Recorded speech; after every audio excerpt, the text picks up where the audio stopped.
추미애 법무부 장관이 윤석열 검찰총장에 대한 징계 여부를 심의하는 징계위원회를 다음 달 2일 열기로 했습니다.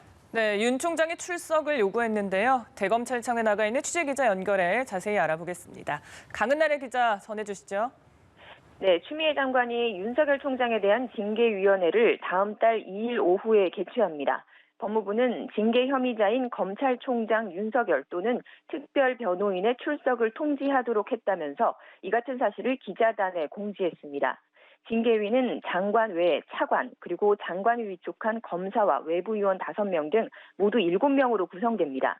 과반 찬성으로 의결이 되는데 위원 대부분을 장관이 정하기 때문에 윤 총장이 기피 신청을 낼 가능성이 있습니다. 징계위가 감봉 이상을 의결하면 장관 제청으로 최종 징계 결정은 대통령이 내립니다.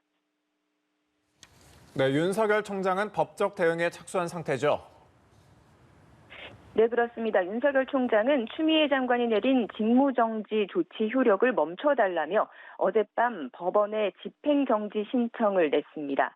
본안 소송인 직무정지 처분 취소 행정소송도 오늘 중 곧 제기할 예정입니다. 윤 총장은 판사와 검사 출신 변호인 모두 2명을 선임했는데요. 집행정지 신청 사건의 결론은 이르면 일주일 안에 나옵니다. 추 장관이 소집한 징계위가 바로 다음 주이기 때문에 이 집행정지 신청 사건의 결론이 먼저 나올지 징계위의 결과가 먼저 나올지 지켜봐야 합니다. 본안 소송의 경우는 결론이 나오는데 6개월 내지 1년 정도는 걸려서 긴 법정 싸움이 예상됩니다. 네, 검찰 내부 분위기도 궁금한데요. 평검사들의 집단 반발 움직임이 있다고 소식을 전해드렸었는데 지금 중간 간부급도 나섰다고요? 네, 그렇습니다. 조금 전 대검 중간 간부 27명이 단체로 입장을 밝혔습니다.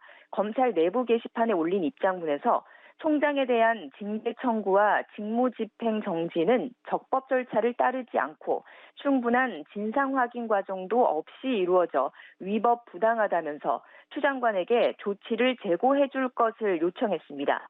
그에 앞서서는 전국 고검장들도 나서서 윤 총장에 대한 조치를 제고해달라고 추 장관에게 건의했습니다. 조상철 서울고검장 등 전국 6개 고검장은 검찰의 정치적 중립성을 훼손할 우려가 있다며 검찰개혁의 진정성이 왜곡되거나 폄하되지 않도록 해달라고 입장을 밝혔습니다.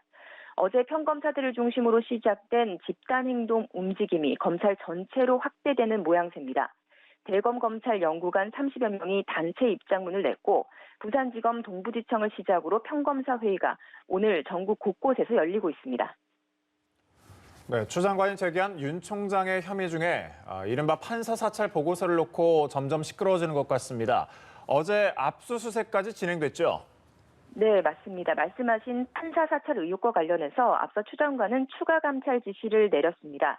이에 대검 감찰부가 관련 보고서가 작성된 대검 수사정보 담당관실을 어제 압수수색해서 직원들 컴퓨터를 포렌식하는 중인 걸로 알려졌습니다. 당시 이 보고서를 작성한 성상욱 고양지청 부장검사는 공개된 기사 등을 토대로 재판부 성향 자료를 모은 거라며 사찰이 아니라고 해명했는데요. 대검 수사정보 담당관실 압수수색 과정에 이견을 밝힌 감찰팀장이 감찰 업무에서 배제됐다는 의혹이 제기돼서 또 다른 논란을 낳고 있습니다. 지금까지 대검찰청에서 전해드렸습니다.